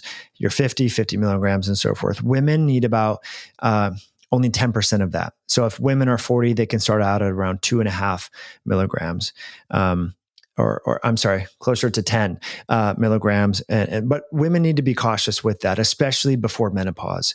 And if women have PCOS, they should really be delicate with DHEA because they naturally have higher androgens from insulin resistance. But those are just some of the basics that I recommend. And these are things that, generally, we're not getting from food, right? And they have a lot of other associated benefits. Like I mentioned, magnesium. It's a cofactor for 350 enzymatic reactions in the body. That's what minerals do. They help accelerate their catalyst for enzymatic reactions. And most people aren't getting magnesium in their diet, or if they're having grain products that purportedly have magnesium, it's probably bound up by the phytic acid if they're just not getting sourdough bread, for example. So, and then zinc, I think really important for men. I've had so many clients with low testosterone. They start taking higher than what might be considered optimal zinc, like between 50 and 100 milligrams for like a couple months, and their testosterone levels improve. So that's another really good one to consider. All right, a couple follow-up questions. Magnesium, is there a certain type you recommend? There is a whole array of different kinds out there. Yeah, it's a great question, Jesse. Well, I think it depends what we're using it for. Like what we're talking about today, for just systemic health, for improving magnesium levels, either a magnesium glycinate, a magnesium malate. There is some evidence. I'm not super impressed with this, but there is some evidence to suggest that a magnesium taurate or a magnesium L-threonate is better for the brain. But it's also way more expensive. So if you're like, okay, well, I want to support my brain because I know that, magnesium might be involved in calcium signaling in the brain, just take more of a malate or glycinate. The threonate is quite expensive. So that's one thing to consider. I'm not a fan of mag oxide. I mean, this is the thing. If you want to vet, because people often ask, well, how do I vet a supplement brand? Like, I don't know what I do. You want to look for three things. You want to look for the magnesium form. If they're selling magnesium oxide, they probably don't know what they're doing. It's the cheapest magnesium out there. If they're selling you magnesium citrate is really poorly absorbed, but it's great for helping to alleviate constipation. So because it's so poorly absorbed, it ionizes in your bowel and will draw water into the bowel and help you have a bowel movement. So it's not that magnesium citrate totally sucks. It's just really good for helping to, if you're plugged up, you're traveling, you're constipated, that's a great form of magnesium. The reason why magnesium malate and magnesium glycinate are not good for alleviating constipation is because they're better absorbed. So that's something to consider. The other thing that you want to do when you want to vet a supplement brand is look at their folate. If they're selling you straight up folic acid, they're cutting corners. Folic acid costs around $30 a kilogram. 5-methyl tetrahydrofolate, quatrefolate, metafolin. These are the branded versions of 5-methyl tetrahydrofolate, the bioactive form of folate. it costs $13,000 per kilogram. So if companies are providing that for you, you know that they want you to get the best form of folate. And then we also want to look at, in addition to the magnesium and the folate, is the B12. Most companies will sell you cyanocobalamin. There's maybe a trace amounts of a cyanide bound with the methyl B12. I'm not worried about that from a toxicity standpoint, but it just happens to be the cheapest form of magnesium. Of B12. And so we want to look for like methyl B12 or adenosylcobalamin. And so that's how you can vet a multivitamin. That's how you can vet a brand, by going to their website, just saying what forms of magnesium, folate, or B12 are they using, and if they're magnesium oxide, if they're sending folic acid or cyanocobalamin, they're really just more about window dressing and cutting costs, and not so much about providing you the most bioavailable forms of these different vitamins. Some great guidance there. That's really important. And for magnesium, what do you look for dosage-wise? And how do you feel about taking that before bed to help with sleep? Yeah, I think magnesium is great before sleep. For dosage wise, anywhere from, on the low end, 250 milligrams per day up to, say, 800. I think people get excited about magnesium. I've seen so many comments, if I make videos about magnesium and all that, people are like, I take 800 milligrams every day. And it's like, I don't know that you need that much all the time, unless you're like if you're an endurance athlete who's training in Tucson, Arizona and sweating, 90 to 180 minutes a day and going in the sauna, then more magnesium, more zinc would make sense if you're sweating a ton. But most people are fine, at 250, 300 milligrams per day. When it comes to zinc, 30 milligrams is probably good for a lot of people at night. If you have low testosterone, you can bump it up. So I think we need to look at context and not get too excited about these. Supplements derived from natural compounds, and they can have arsenic and lead and all of that in them. I mean, I know we don't want to talk about that. No one wants to hear about that, but we can overdo supplements. I see people taking so many supplements and spending so much money on this. And that can give supplements a bad rap, because then you don't know, well, what is working? I'm taking tons of stuff. It's like, I'm a big fan of just majoring in the majors, and just really drilling down on some of these top things like we mentioned, and using those as primary tools. Another thing I like to recommend too is glandulars as well: adrenal glandular, thyroid glandular, testicular extract for men that have low testosterone. These things can be really effective for people. Do you see any advantage specifically with magnesium splitting up that dose? Because you talked about all the different biochemical reactions that magnesium is needed for. Can you see it being advantageous to take, say, like one in the morning, one at night? Yeah, Jesse, that's a great question. I do think it probably is good to spread it around a little bit. So yeah, you could, and probably magnesium absorption doesn't depend upon fat. So you could have it on an empty stomach or with meals. But yeah, it makes sense to spread it around. I mean, that's how I do it. But I do find when people take it more at night, especially with glycine, it can help with sleep. Okay, 2 more supplement questions before we move on. One being dosage of creatine. What would an adult want to take in a day? Yeah, it depends how much red meat they're having. But I think on the low end, around 2 grams a day. There was this sort of body of science suggesting we need to dose magnesium and do a loading phase and things like that. I think if you've been a vegan or vegetarian, that makes more sense to do a sort of 5-day loading dose of magnesium, where you might, of creatine, where you might have 5 grams 3 to 4 times per day. If you've historically never eaten meat, or it's been 5 years since you've had a steak, that makes a little bit more sense. Or if you're sleep deprived, there was a recently published study that found that supraphysiologic dosing of magnesium, 20 grams a day, actually helped with alleviating the cognitive dysfunction linked with sleep deprivation. So high doses magnesium for vegans, vegetarians, non-meat eaters, and or sleep deprived people can be helpful. But for most people, just using it as an ergogenic aid to help with exercise, 2 to 4 grams, I think, is plenty. Okay, I want to come back to omega-3s, the omega fats. There's controversy when it comes to supplementing with fish oil, rancidity, quality of products. You did highlight the importance of the omegas. How do you feel about using a fish oil supplement if somebody's not consuming fish on a regular basis? Great question, Jesse. Well, it turns out that there's a group in Kitchener, Ontario called the International Fish Oil Standards Group that requires people who elect to work with them to third-party test every lot. So there's good fish oil and there's bad fish oil. And so I would just use one that's been tested, where every lot needs to be tested. And you look at the oxidation products like anisodine, as well as these different lipid peroxides. And you can find brands that sell really good stuff. And so that's how I feel about it. I don't think going to Costco or Sam's Club or Walmart or whatever and just buying the cheapest, that's probably not a good idea. So yeah, I think if you can invest in a high quality fish oil, it makes sense. But also, I would implore people to just test to see if they even need it. The omega-3 index is a really affordable test. It's a blood spot test. And Bill Harris has done pretty good.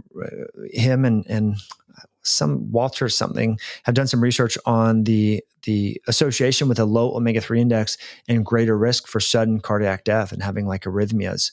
So most North Americans unfortunately, their omega-3 index is like at 4%, which is really low. Whereas in Japan, it's closer to 8%. So to optimize the health of your cardiovascular system, you want to be closer to 6.5% on your omega-3 index. And, if you're eating a diet that doesn't have any omega-3s, then you're going to be closer to that 4%. And I think that, especially if you want to have children, you want to optimize the health of your brain, I think supplementing periodically, maybe it's not every single day, but it could be 2 fish oil caps 3 nights a week, for example, with dinner, especially if you don't eat fish or you're worried about the quality of fish. All right. I want to come tie a couple loose ends up before we part ways. We were talking about different ways to hack blood sugar and keep it down. You mentioned a new one for me, which is doing a cold plunge, walking, berberine.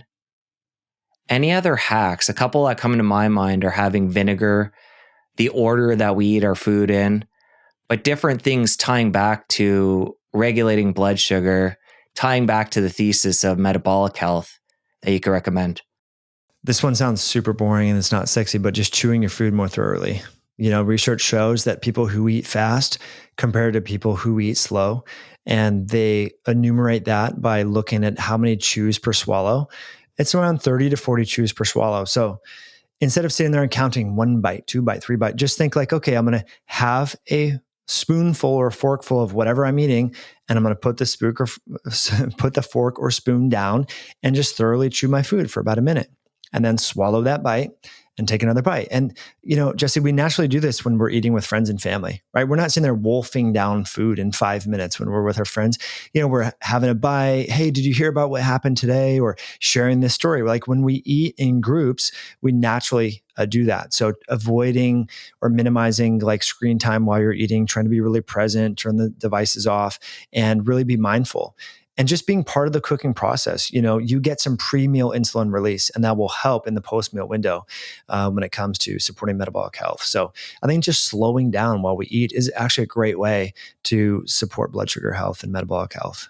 Have you seen any science on using like a tablespoon of ACV with your meal? Yeah, I've seen that. Is that effective? To be honest, I've seen some of that research and I hear people talking about it.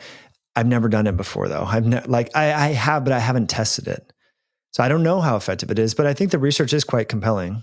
Let's come back to vegetable oils. You brought this up early on in the conversation. And this is one of those things that seems to be gaining a lot of momentum in our world, which is great. Let's talk about why people want to be aware of the toxic effects and how they build up in the body over time. Yeah, and this is controversial. A lot of people think like there's no harms with seed oils, and we're talking mostly corn, soy, canola, cottonseed, grapeseed oil. These oils have higher amounts of a specific fatty acid called linoleic acid that is prone to becoming oxidized or modified in the body. And that oxidation or modification step can cause our LDL cholesterol to be more prone to becoming forming plaque, for example, and might initiate pro-inflammatory pathways in the body. And so I think there's this really interesting temporal association with the introduction of these novel industrialized seed oils and the links with all sorts of chronic conditions. And that's basically where what evidence we have now. There are some hints of randomized controlled trials looking at the different mechanisms by which seed oil consumption could be linked with atherosclerosis and cardiovascular disease and so forth. And so I think it's just something that we should put on our radar. And most importantly, these seed oils are found in processed foods for the most part, right? If we think about, well, where do we get canola oil? It's in potato chips, it's in cookies, it's in crackers, it's in even things like hemp milk or almond milk. They're putting canola oil there. And historically, we would not have as much linoleic acid in our diet. And that's what we were talking about earlier. Like historically, we'd ferment bread, right? Or we would eat seasonally. Like historically, the consumption of these industrial seed oils and linoleic acid containing oils, we've increased our consumption by 300% in the last 30 to 40 years. We're eating much less butter, much less tallow, much less red meat and saturated fats from animals compared to the early 1900s. So we've significantly changed our fat source. And we're seeing the long-term ramifications of this. Autism through the roof, autoimmunity, depression, early onset cancers, all these things we've been talking about. So we've been eating the low saturated fat diet, since, it started in the early 1980s. We've been having more corn, soy, canola, cottonseed, and sunflower oil, yet our health is going in the totally wrong direction. And so I think it's in their early stages. The downside here is that many of our medical institutions receive financial funding from the companies that sell either the food products that contain these oils or there's various lobbyist groups for these big oil companies. And they have a financial tie with our researchers, research funding, and also the individuals who sit on dietary guideline committees. And so the curious part here is when you look at some of the meta-analyses and things, because this has been a long-term speculation by many folks, even in the research field. They say, well, when you swap out saturated fats for these polyunsaturated seed oils, you see a reduction in LDL cholesterol. So therefore, they must be healthy. And if that were true, then we wouldn't see things like the Sydney Heart study and the Minnesota coronary experiment that found that, before this was widely disseminated into the public zeitgeist and our knowledge, there's been randomized, clinical trials where individuals with cardiovascular risk factors were randomized to either eat the same amount of saturated fat in their diet or swap out the caloric equivalent of the saturated fat they're getting from butter and lard and tallow with polyunsaturated seed oils. It was mostly corn or canola oil. Corn or soy oil in these studies. Again, the Minnesota coronary experiment, Sydney Heart study, people should research these and look them up. They have been reevaluated by investigators recently and found there was an increased risk of death and all-cause mortality in the group that consumed less saturated fat and replaced that with corn and soy oil.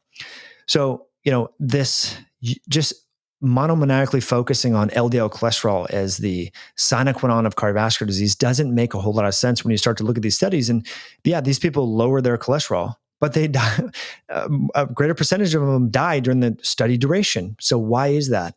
So I think we definitely have more questions than answers. And the basic take home here is, and there's linoleic acid in olive oil, right? I think people should consume olive oil. I don't think it's problematic.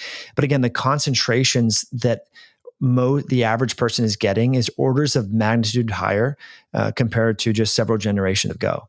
And it turns out that the half-life of linoleic acid containing corn, canola, soy, and sunflower oil and cottonseed oil in our fat tissue is like 600 days. And what sort of chronic inflammatory pathways is this either directly or indirectly activating?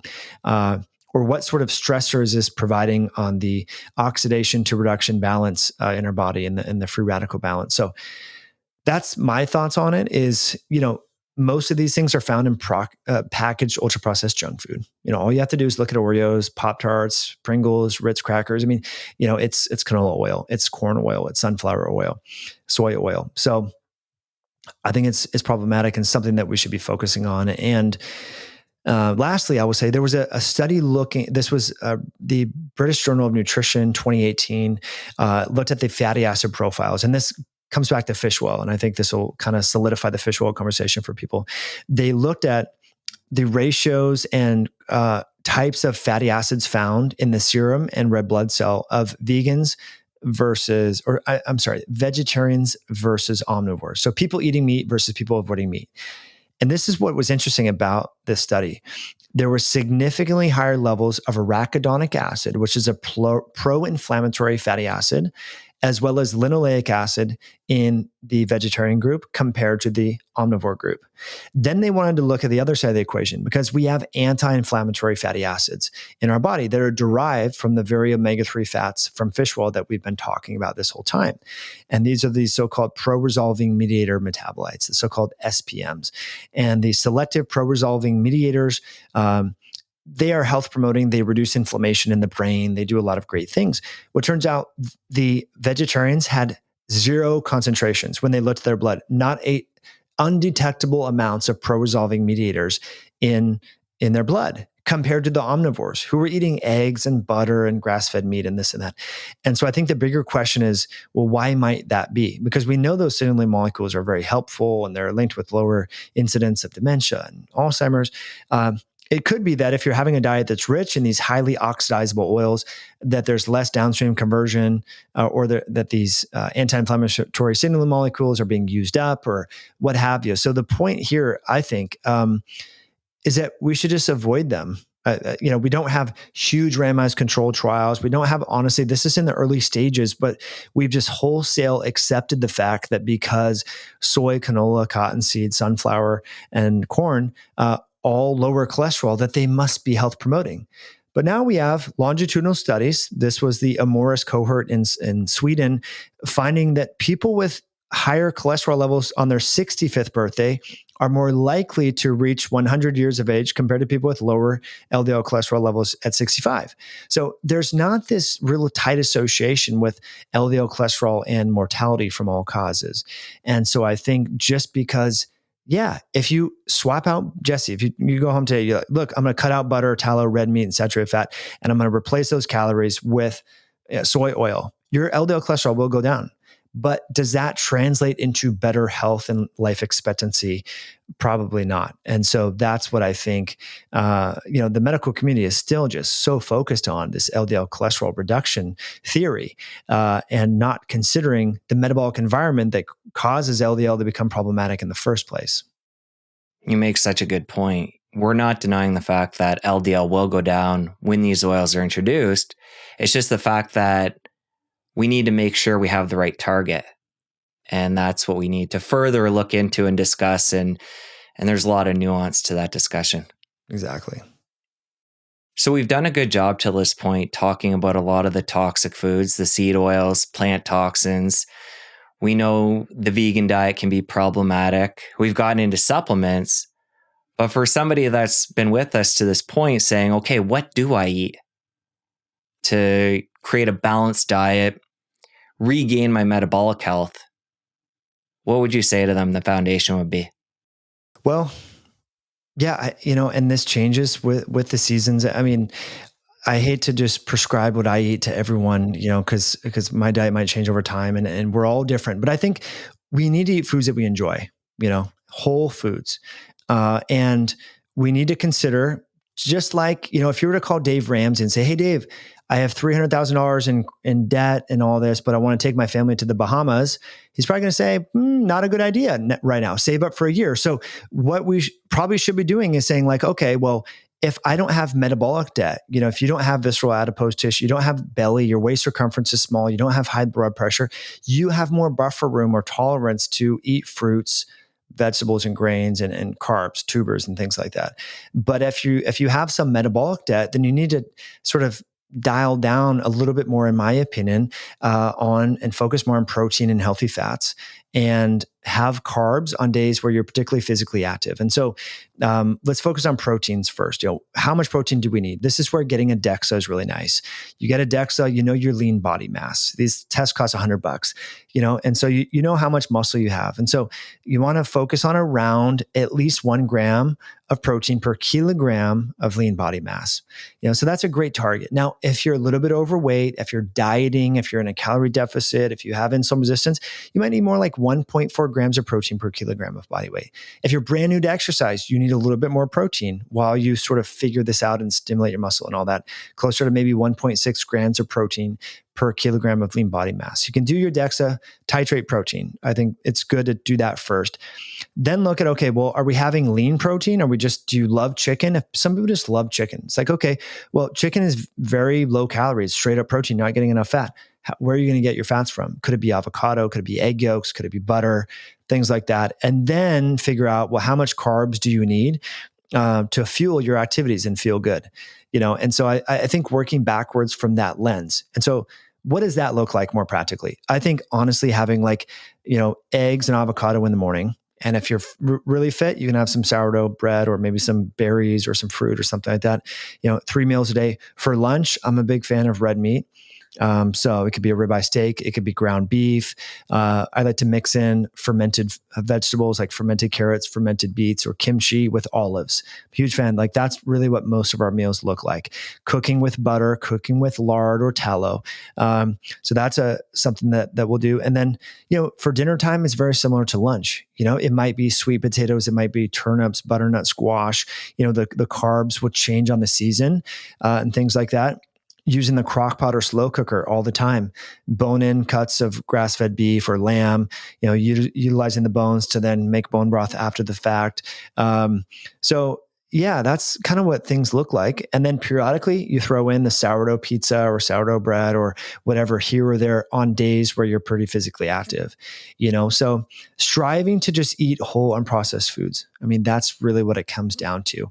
And if sourdough bread's off the table for people and you want more carbs, you can do sprouted rice. You just take your rice, soak it in filtered water overnight, drain it, put it in the pressure cooker, with some lamb fat or butter, and it'll taste amazing. And you'll digest more of that. So yeah, mostly red meat, eggs, butter, olives, fermented foods, and then either tubers, and we're talking like parsnips, turnips, squash, root vegetables, beets, carrots, all that. And yeah, I don't need a ton of vegetables personally, but not to say that vegetables are unhealthy. I just find that I don't digest them that well. So I don't recommend them often for people. But, you go out to dinner, it's like, what do you eat? I generally just get like a burger with no bun, a grass-fed steak with potatoes or something, keeping it simple. People have been doing that forever. You go to various parts of Europe or Iceland. I mean, this is how people eat, and we don't see the obesity and the diabetes and things like that. So that's what I recommend. For somebody that's really accumulated that metabolic debt and they want to fast forward and get their metabolic health back, how do you feel about using a tool like the carnivore diet to really accentuate gaining that metabolic health back quickly? Yeah, Jesse, I think it's a wonderful tool for people, like you mentioned, that fit that bucket. Also for anyone with gastrointestinal issues, we're talking constipation, diarrhea, post-meal tenesmus, where they're running to the bathroom to expel the bowels and all that. Any autoimmunity, psoriasis, rosacea, multiple sclerosis, carnivore is really effective for that. So yeah, I think it's an amazing tool. And I was one of the biggest voices against carnivore early on because I thought, what about the microbiome? I couldn't get my head out of the sand about microbiome health and dietary diversity, to be honest. And then I started to just hear from my own clients, like, I had IBS for years and I tried carnivore and it went away. I was like, and it just over and over and over hear these stories. So I think carnivore can be amazing. And then it's a great reset. And then you can slowly introduce the foods and really know what foods agree with you versus don't, and I think that's where the magic happens. So you've mentioned how you prioritize beef. We'll end on this. How do you look at the hierarchy of different meats? It sounds like beef would be at the top, but take it down from there. Yeah. I think grass-fed, what's unique about beef and lamb, I think is one of the best because you can trick cattle into eating corn and soy and stuff like that. But lamb and sheep, I mean, they just feed on grass, right? So it's harder to like feed them crap, And so I think Well, and wild game. I mean, if you could hunt your own food, get a deer for your family or a bear once a year, that would be like the creme de creme. That would be perfect. But grass-fed beef, I think, is a wonderful health food in terms of all the different carnonutrients. We talked about creatine earlier, but there's carnitine. There's obviously essential amino acids. There's a recently published study finding that just a beef patty, just 23 grams of protein will stimulate muscle protein synthesis more than an 8-ounce soy protein meal replacement that has 40 grams of protein. So the amino acid composition in ruminant animals is much superior to plant-sourced foods. So that's the take-home message. But yeah, in terms of hierarchical, overview, wild game is going to be at the top. Wild fish is up there with wild game, and then grass-fed pasture-raised cattle. Lower on down that would be feedlot cattle, and then kind of at the bottom would be chicken. And pig. I'm not a huge fan of pig. Pigs will eat anything. You could put Skittles. You could put a dead body in I used to have pigs. They will eat anything. So it's easier to feed them corn and soy and all that junk. And so what they eat, you are eating, right? And so, that's how I would look at that. Quality matters. I agree. Yes. All right, Mike. We're going to link up your website, your book, your social media, everything in the show notes. I thank you for all you do, and I really enjoyed this. Yeah, likewise. Thank you. Now that you're done, you're going to want to stick around here and catch this other incredible episode. You don't want to miss it. I'll see you over there. We are literally the only species on the planet that hires somebody else to tell us what to eat. And we are the sickest we've ever been, despite that, or probably as a result of that. If you are carnivore, if you are keto, if you are vegan,